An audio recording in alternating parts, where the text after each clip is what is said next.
ছোট্ট একটা বিষয়ের উপরে আমরা কিছু কথা বলি, এরপরে প্রশ্নোত্তরে চলে যাবো ইনশাআল্লাহ। আল্লাহর কাছে একজন ঈমানদারের দুনিয়াতে সবচেয়ে বড় চাওয়া হলো সুখে শান্তিতে দুনিয়ার জীবনটা পার করতে পারা।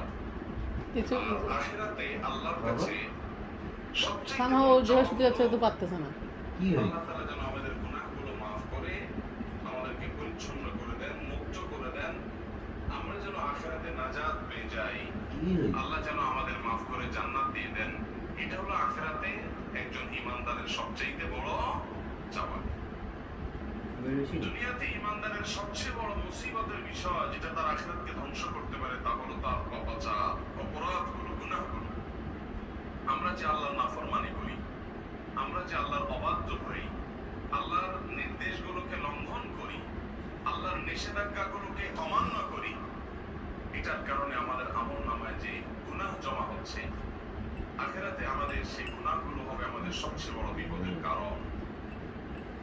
আল্লাহ রাব্বুল আলামিন আমাদের সবাইকে জীবদ্দশাতেই প্রতিটা পাপ, প্রতিটা অপরাধ, প্রতিটা গুনাহ এটা আল্লাহর কাছ থেকে মাপ পাইয়ে আল্লাহর কাছ থেকে এগুলোকে ক্ষমা করার পর তারপর দুনিয়া থেকে যাওয়ার তৌফিক দান করুন। বাবারা, দুনিয়া থেকে গুনার বোঝা যদি মাথায় নিয়ে যায় আর আখিরাতে আল্লাহ যদি এই পাপ অপরাধগুলো বিচারের মুখোমুখি করেন, শাস্তি তো পরের কথা, শুধু বিচারের মুখোমুখি যদি করা হয়, শুধু যদি জিজ্ঞাসাবাদের মুখোমুখি করা হয়, কিয়ামতের ভয়াবহতম দিনে পরিস্থিতি কেমন হতে পারে।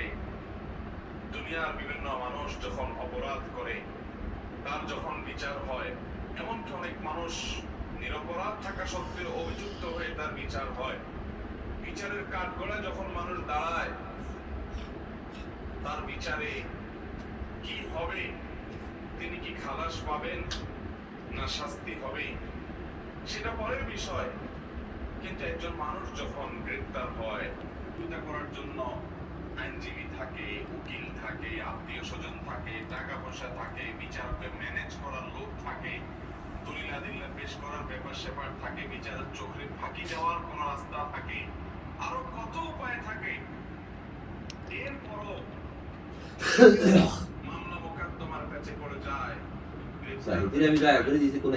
মুখোমুখি হয়, তাহলে তার পেরেশানির কোনো শেষ থাকে? বাবারা, কিয়ামতের ময়দানে যখন আমরা আসামি হয়ে উঠব, তখন আল্লাহ রাব্বুল আলামিনের সামনে ওই আদালতে কেউ ওকালতি করার সাহস পাবে? কোনো ওকালতি চলবে না ভাই। এনওসি করতে শেষ হয়ে যাবে দুনিয়ার উকিলরা, যে টাকা খায় মোড় ঘুরে দিছি।